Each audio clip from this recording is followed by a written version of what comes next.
കാർഷിക വാർത്തകൾ.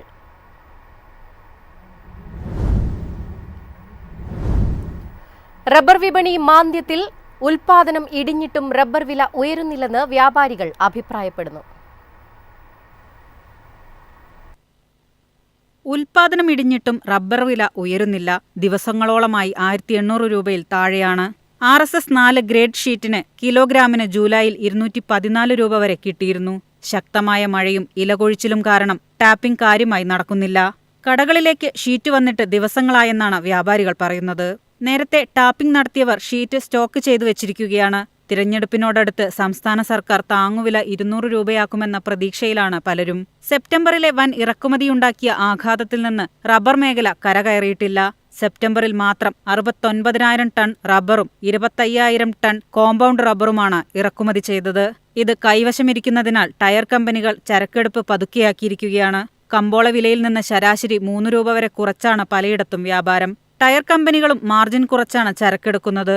ആഗോള വില താഴ്ന്നതിനാൽ ടയർ കമ്പനികൾ വരും മാസങ്ങളിലേക്കും ചരക്ക് ഉറപ്പാക്കിയിട്ടുണ്ട്. ബാങ്കോക്ക് വിപണിയിൽ 178 രൂപയാണ് RSS 4-നുള്ളത്. News desk MyFin TV. കാർഷിക വിവരങ്ങൾ ഇനി AI വഴി. ഓൺലൈൻ സംവിധാനങ്ങളുമായി കേരള കൃഷി ഹബ്ബ്.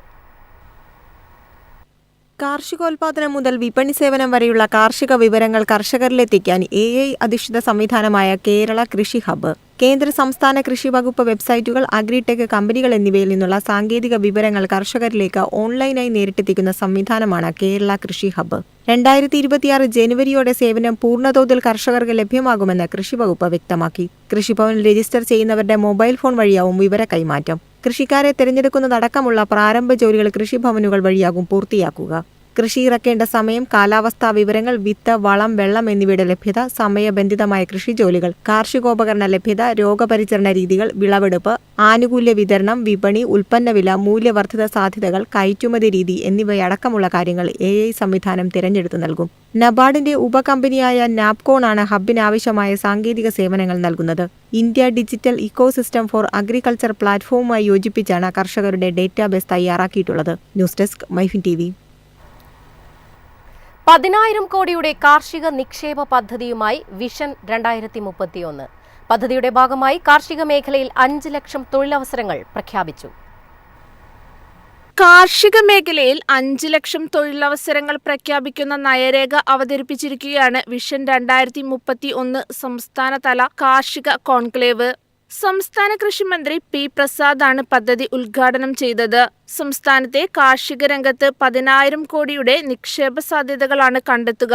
രാജ്യാന്തര ബിസിനസ്, വന്യമൃഗശല്യം നേരിടാൻ നബാർഡ് സഹകരണത്തോടെ 1000 കോടി രൂപയുടെ 10 വർഷ പദ്ധതിയാണിത്.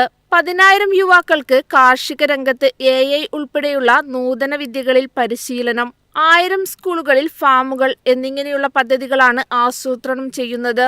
കൃഷിമേഖല 4.65% വളർച്ച കൈവരിച്ചതായി മന്ത്രി പറഞ്ഞു. സംസ്ഥാനത്തെ എല്ലാ കൃഷിഭൂമികളും സ്മാർട്ട് കൃഷിഭൂമികളാക്കി മാറ്റുമെന്നും അദ്ദേഹം വ്യക്തമാക്കി. കർഷകർക്കുള്ള വിദേശ വ്യാപാര സാധ്യതകൾ, കയറ്റുമതി പ്രോത്സാഹനത്തിന് സർക്കാർ നടപ്പാക്കേണ്ട സഹായങ്ങൾ, കൃഷി അധിഷ്ഠിത വ്യവസായ വളർച്ച, കർഷകർക്കുള്ള വിവിധ വായ്പാ പദ്ധതികൾ തുടങ്ങിയവ ചർച്ചയായി. News desk MyFin TV.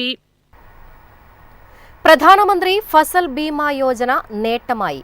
മഹാരാഷ്ട്രയിലെ പരുത്തി കർഷകർക്ക് ലഭിച്ചത് ആകെ 3,653 കോടി ഇൻഷുറൻസ് ക്ലെയിമുകൾ.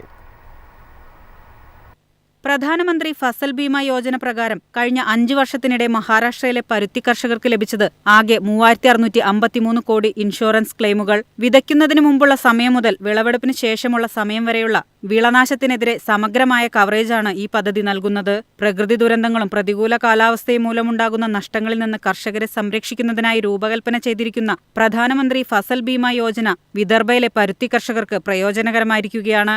ഇത് ക്രമരഹിതമായ മഴയും കാലാവസ്ഥാ വെല്ലുവിളികളും മൂലമുള്ള ആവർത്തിച്ചുള്ള വിളനാശത്തിൽ നിന്ന് കരകയറാൻ അവരെ സഹായിക്കുന്നു. കൃഷി മന്ത്രാലയത്തിന്റെ കണക്കുകൾ പ്രകാരം മഹാരാഷ്ട്രയിലെ പരുത്തി കർഷകർക്ക് 2000-ൽ 55.26 കോടി, 2021-ൽ 441.1 കോടി, 2022-ൽ 456.84 കോടി, 2023-ൽ 1941.09 കോടി, 2024-ൽ 758.95 കോടി എന്നിവയുടെ ക്ലെയിമുകൾ ലഭിച്ചിട്ടുണ്ട്. News desk MyFin TV.